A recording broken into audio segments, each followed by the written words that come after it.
کی قسم اگر اس گدی پر ہم سرکار کے در پر اپنے درود پاک کا نذرانے قدم پیش کریں گے اور سرکار اس کو سماعت فرمائیں گے، رب کعبہ کی قسم اگر سرکار نے ہمارا درود پاک کا نذرانے قدم سماعت فرمایا تو یہ سمجھ لو کہ آج ہی میاں صاحب کی گدی پہ آنا پار کر گیا۔ مقصد آج کل ہم بڑے امیروں کے ہاں جائیں، بڑے سوشل ایکٹیوسٹ کے ہاں جائیں، بڑے حاکم کے ہاں جائیں تو اپنے چہرے کو سجا کے جاتے ہیں، بوٹ سوٹ بنا کے جاتے ہیں، اور آج جب ولی کے در پر آئے ہیں تو مایوس بیٹھے ہیں۔ ارے ہم مایوس آئے ضرور تھے لیکن ہم سرکار کے چاہنے والے ہیں۔ خدا کی قسم اپنے دلوں کے بکس کو نکال دو، محبت رسول اپنے ذہن کے اندر لاؤ، اپنے دل کے اندر لاؤ، اس در سے بھی پاؤ گے، سرکار کے در سے بھی پاؤ گے۔ تو پڑھیں درود پاک کا نذرانے کی در صلی اللہ علیہ رسول اللہ وسلم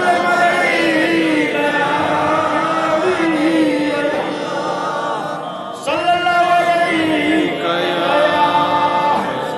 رسول اللہ وسلم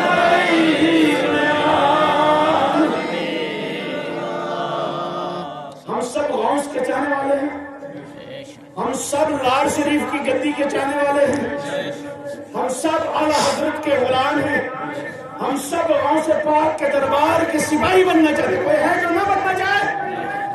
جس طرح سرکار دو عالم صلی اللہ علیہ وسلم کو اللہ تبارک و تعالیٰ نے اس دنیا میں پیدا فرمایا تو قرآن پاک میں فرمایا وَمَا أَرْسَلْنَكَ إِلَّا رَحْمَةً لِّلْعَالَمِينَ کہ میں نے تمام نبیوں کو رحمتیں بنا کر بھیجا، لیکن جہاں سرکار دو عالم صلی اللہ علیہ وسلم کی بات آئی تو فرمایا میں نے رحمت للعالمین بنا کر بھیجا۔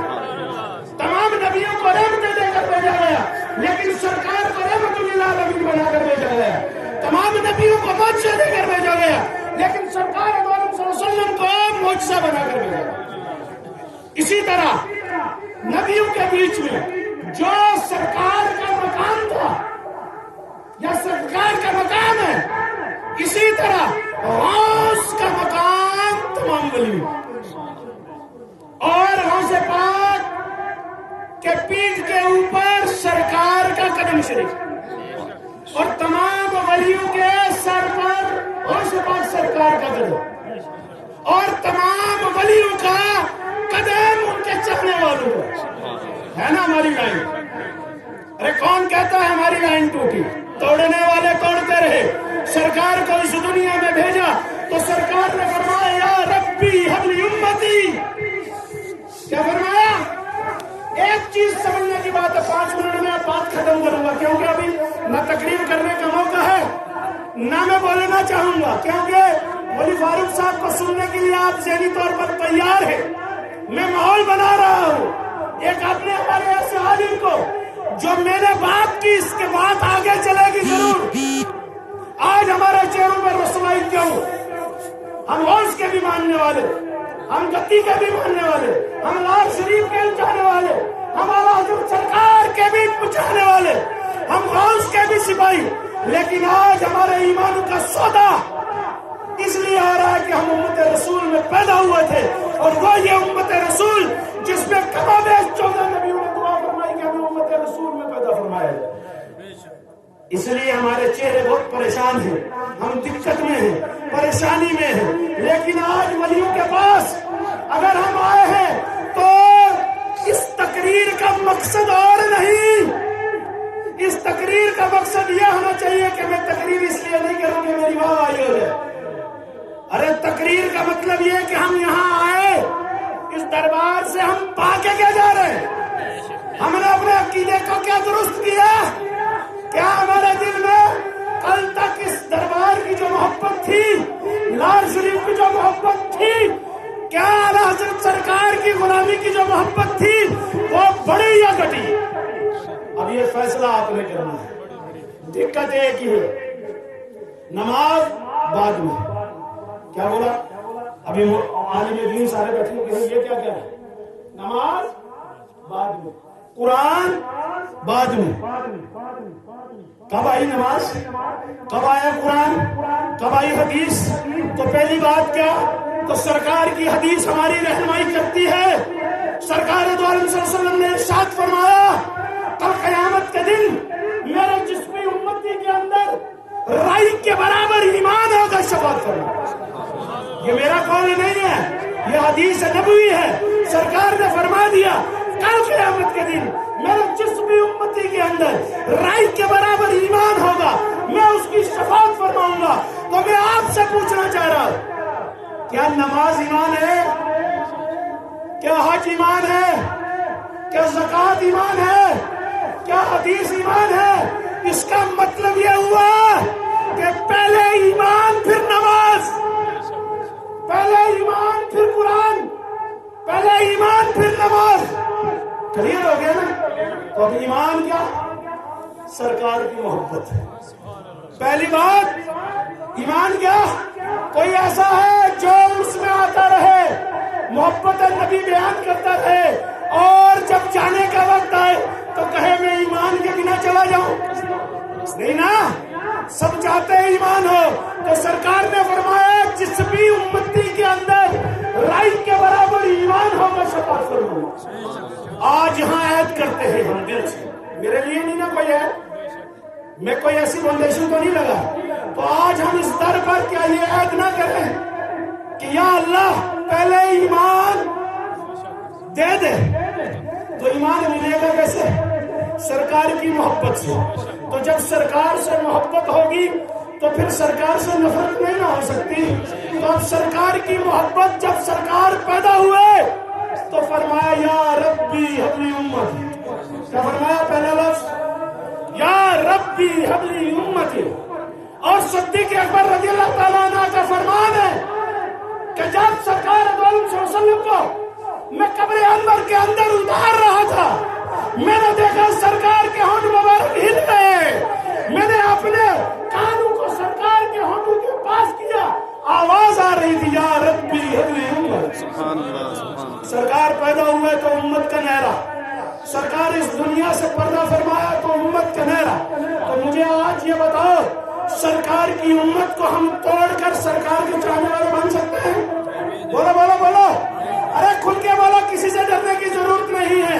ہم ڈرنے والے ہیں تو لال شریف سے ڈرنے والے ہیں، ہم ڈرنے والے ہیں تو اعلیٰ حضرت سرکار کے در سے ڈرنے والے ہیں، ہم ڈرنے والے ہیں تو غوث کے در کے ڈرنے والے، ہم ڈرنے والے ہیں تو سرکار سے محبت کرنے والوں سے ڈرنے والے۔ خدا کی قسم، جو ہمیں یہ کہتے ہیں کہ کھڑے ہو کے درود نہیں پڑھنا، میں یہ کہتا ہوں کسی کا نماز جنازہ ایسا دیکھا کھڑے ہو کے درود نہ پڑھاؤ۔ تو سرکار سے محبت، امت سے محبت۔ پہلے ہم امتی بنیں گے پھر ایمان آئے گا۔ پہلے امتی ہوں گے، اور سرکار نے جتنی دعا فرمائی امت کے لیے فرمائی، نہ کہ الگ الگ ذاتوں اور طبقوں کے لیے فرمائی۔ نہیں نہیں نہیں، سرکار نے جب بھی دعا فرمائی اپنی امت کے لیے فرمائی، اور سرکار کے چاہنے والے بھی سرکار سے بھی محبت کرتے ہیں، امت رسول سے بھی۔ اور ایک لاسٹ مقام بتا دوں، سرکار کی امت کا مقام۔ ایک دن موسیٰ علیہ السلام نے عرض کی یا اللہ، میں نے ایک ایسی امت کے بارے میں پڑھا ہے جو اپنے گھر کے اندر قربانی دے گی۔ بس غور سے لاسٹ پہ بات سنے گی، میں ختم کروں گا۔ اکسا تو نہیں گئے؟ من کر رہا ہے سننے کا؟ سنوں؟ بولوں میں؟ ہاتھ کھڑا کریں گے دل سے تب بولوں؟ ہاں تو بس بات ختم ہوگی۔ پھر اس کا مطلب میسج سرکار کے در سے آ رہا ہے، اس کا مطلب وائی فائی یہاں کا آپ کا کنیکٹ ہو گیا، آپ کو بھی سگنل آ رہے ہیں، سرکار کا نام لیا جائے تو وہاں فرشتے چادر تان لیتے ہیں۔ تو یہ تو وہ دربار ہے جس دربار نے ہمیں ہمیشہ سرکار سے جوڑا ہے۔ ارے ہم سرکار سے جڑ گئے، اس سے اوپر نہ دنیا چاہیے، نہ سیاست چاہیے، نہ کرسی چاہیے، نہ کچھ چاہیے۔ ایک ہی چیز چاہیے کہ ہم سرکار کے در کے چاہنے والے، ہم سرکار کے در سے جڑ جائیں، نہیں نا؟ تو مقام امت، ایک ہی بات کر کے ختم کریں۔ اجازت ہے؟ زیادہ ہو گیا 5 منٹ۔ موسیٰ علیہ السلام نے عرض کی یا اللہ تبارک و تعالیٰ، میں نے ایک ایسی امت کے بارے میں سنا ہے جو اپنے گھر کے اندر میں قربانی دے گی، قربانی کا گوشت بھی خود کھائے گی، اور اس کے بعد کل جنت میں اسی جانور پر بیٹھ کر جنت میں جائے گا۔ یا اللہ تبارک و تعالیٰ مجھے وہ امت عطا فرما۔ یہ موسیٰ علیہ السلام نے دعا کی۔ پہلے کیا ہوتا تھا؟ جتنے نبی آئے، جتنے نبی، ان کی امتیں جتنی تھی وہ سب کی سب جب قربانی دینی ہوتی تھی تو پہاڑوں کی چوٹیوں پہ جایا کرتی تھی، وہاں جانور کو ذبح کرتی تھی، اور آسمان سے ایک وائٹ کلر کی آگ آتی تھی جس جانور کو اٹھا کے لے جاتی تھی، مطلب قربانی قبول۔ لیکن موسیٰ علیہ السلام نے کہا ایک امت کے بارے میں پڑھا ہے جو اپنے گھر کے اندر میں ذبح کرے گی، گوشت بھی خود کھا جائے گی، لیکن کل اسی میں بیٹھ کر جنت میں جائے گی۔ یا اللہ مجھے وہ امت عطا فرما۔ اللہ نے فرمایا ہے میرے موسیٰ تمہیں نہیں اپنے محبوب کو عطا فرماؤں گا۔ اب جب یہاں سے منع ہو گیا تو موسیٰ علیہ السلام نے پھر عرض کی، یا اللہ تبارک و تعالیٰ میں نے ایک ایسی امت کے بارے میں سنا ہے کہ زمین کے کسی بھی جگہ پہ اگر اپنا سجدہ کرے گی تو اس کے سجدے کو قبول فرمائے۔ کیوں؟ کیونکہ جتنے نبی آئے ان کی امتوں کے لیے مخصوص تھا کہ کوئی بھی سجدہ مسجد کے بنا لو نہیں تھا۔ کیا تھا؟ مسجد کے بنا کسی کا بھی امتی سجدہ نہیں کر سکتا تھا۔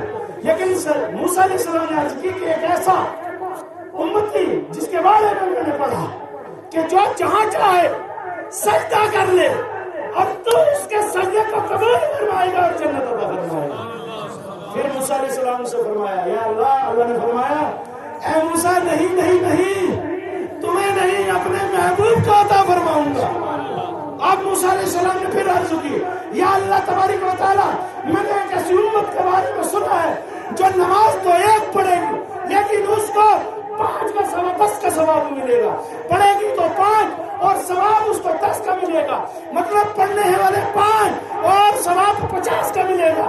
یا اللہ مجھے وہ امت عطا فرما۔ فرمایا نہیں موسیٰ تمہیں نہیں اپنے محبوب کو عطا فرما۔ جب تینوں چیزوں کے لیے موسیٰ علیہ السلام کو منع فرما دیا تو پھر موسیٰ علیہ السلام نے ہاتھ اٹھائے، عرض کی یا اللہ پھر مجھے اپنی امت رسول میں پیدا فرما دے۔ اب مقام دیکھو اپنے کہ نبی دعا فرما رہے ہیں، نبی عرض کر رہے ہیں یا اللہ ہمیں امت رسول میں پیدا فرما، اور مقام دیکھو ہم خوش قسمت ہیں کہ سرکار کی امت میں پیدا ہوئے۔ ارے وہ بدبخت ہوگا جو سرکار کی امت سے نکل کر طبقوں میں ہمیں بانٹ دے اپنے مفاد کے لیے، جو سرکار دو عالم صلی اللہ علیہ وسلم کا نہ ہو سکا وہ میرا اور آپ کا کیا ہو سکتا ہے؟ اگر پیار کرنا ہے تو ولیوں سے جڑو، اگر کچھ پانا ہے تو اس دربار سے جڑو، اگر کچھ پانا ہے تو لال شریف میں چلے جاؤ، اگر کچھ پانا ہے تو سرکار کے غلام بن کر اس زندگی میں بھی سرکار کا نعرہ لگاؤ، اور جب اس دنیا سے جاؤ تو اللہ تبارک و تعالیٰ ہماری زبان پر رکھے لا الہ الا اللہ محمد رسول اللہ۔